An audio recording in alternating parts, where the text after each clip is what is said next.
wingu, alafu lile wingu lilikuwa sio la kawaida, na Mungu akajikita kwenye lile wingu, na Musa ndio akamwambia haya, ingia. Siku ya kwanza wingu limekuwepo, siku ya pili wingu limekuwepo, siku ya tatu wingu limekuwepo, siku ya mpaka ya sita ndipo Mungu akaingia, na Musa akamwambia ingia sasa katika hilo wingu. Alipoingia ndipo akakaa siku ya kwanza, siku ya pili, siku ya tatu, siku ya 4, ya 10, ya 15, ya siku mpaka 40. Usiku na mchana Mungu anampa maelekezo. Sema amen. Sasa leo mtu anakuambia nilikuwa kwenye maombi ya siku 10, nilikuwa kwenye maombi ya siku 20 na Mungu akanitokea nikazungumza naye, huyo ni muongo. Sema amen. Hapo tunaweka X. Sema amen. Nipungie mkono hewani. Leo hakuna mtu ambaye anayezungumza na Mungu. Sema amen. Kwa sababu tayari mambo yameshawekwa wazi. Yamewekwa wazi kivipi? Mwanzo wa utendaji wa Mungu, Mungu alikuwa anashuka mwenyewe. Akishuka mwenyewe ndio anakamilisha mambo yote. Sema amen.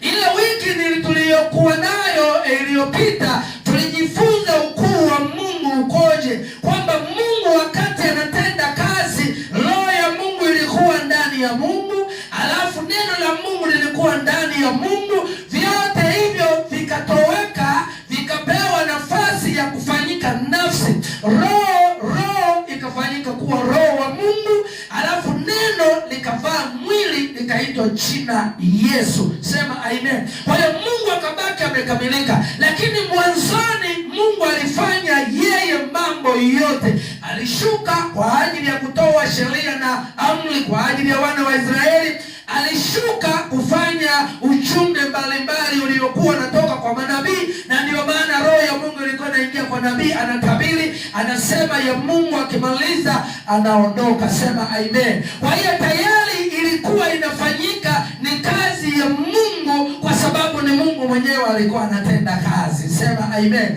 Ambayo leo Mungu afanyi namna hiyo, hatendi namna hiyo, na ndio maana tunataka kujua dhabihu ya kweli leo ni ipi. Sema amen. Mwambie jirani yako na kwa ajili ya mambo yatakayokuwepo. Sema amen. Sasa leo unatakiwa utambue dhabihu ya kweli katika maisha yako ulionayo ni dhabihu inatakiwa uweje. Ni dhabihu ya namna gani ambayo unatakiwa utembee nayo. Sema amen. Usipokuwa na umakini kutambua dhabihu ya kweli, unaweza ukawa bendera fuata upepo, hujui lolote, utambui lolote, kwa sababu umepewa jambo sio na wakati wake. Sema amen. Mwambie jirani yako kila jambo lina wakati wake. Na kama kila jambo lina wakati wake, kuna wakati wa wana wa Israeli, jambo lilokuwa wakati wake, wakati huo waliambiwa watoe ng'ombe, waliambiwa watoe mbuzi, waliambiwa watoe fedha, waliambiwa watoe dhahabu, lakini lilikuwa ni wakati wao. Sema amen. Wakati wa leo sio kutoa ng'ombe, wakati wa leo sio kutoa mbuzi, wakati wa leo sio kutoa fedha, wakati wa leo sio kutoa dhahabu, wakati wa leo ni kuitoa miili yetu iliyo hai takatifu mbele za Mungu. Hiyo ndio ibada iliyokamilishwa mbele za Mungu. Sema amen. Mwambie jirani yako nataka nijue dhabihu ya kweli leo. Yaani ukishajua dhabihu ya kweli, tayari moyo wako unakuwa salama. Sema amen. Usije ukajikuta umepewa kitu ambacho kilikuwepo lakini kimepitwa na wakati. Sema amen. Mimi nataka nitembee na wakati wa Bwana. Bwana alitembea na nyakati tofauti tofauti. Kuna nyakati cha kipindi cha dhamiri, hapa kuwepo na sheria, hapa kuwepo na amri. Ukitenda mema utapata mema, usipotenda mema dhambi iko milangoni mwako imesubiri ikulambe. Sema amen. Hicho huo wakati ulipita, ikaja kipindi cha sheria na Torati ambayo ndio anapewa Musa akawaambie wana wa Israeli. Sema amen. Na wakati huo wana wa Israeli wakaendelea mpaka Malaki anawakumbusha, anawaambia ya kwamba nawakumbusha kwamba mkumbuke maagizo ya Bwana. Wakina Yeremia wanawakumbusha kwa nini mmeacha agano la Bwana. Wakina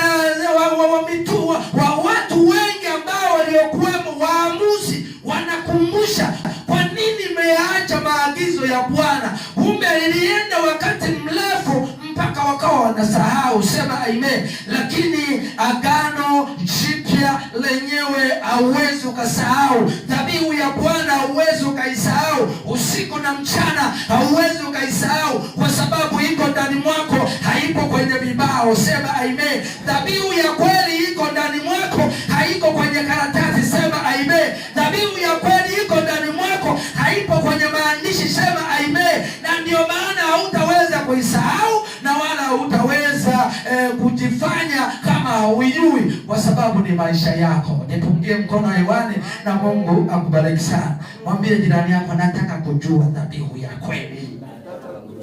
Ukishajua maeneo hayo, tayari unajua sawa sawa. Mungu akubariki sana. Na ndio maana ukija kuangalia katika sheria ya Musa, ukisoma katika Kumbukumbu la Torati, naomba nipite maeneo fulani alafu upate kujua maeneo hayo yanahitaji nini. Bwana Yesu asifiwe. Mungu akubariki sana. Kumbukumbu la Torati sura ya 16, sura ya 10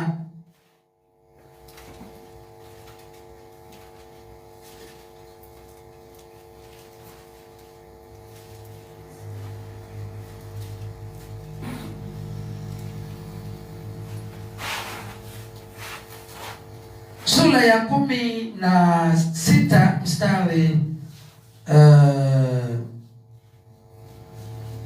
wa 17. Ukitoka hapo naenda 26 mstari wa 27. Kila mtu na atoe kama awezavyo kwa kadiri ya baraka za Bwana Mungu wako alivyokupa. Weka waamuzi wa makida katika malango yako yote akupayo Bwana Mungu wako kwa hesabu ya kabila zako. Kwa hesabu ya kabila zako. Ina maana walipewa utaratibu ni kabila 12, na waliopewa huo utaratibu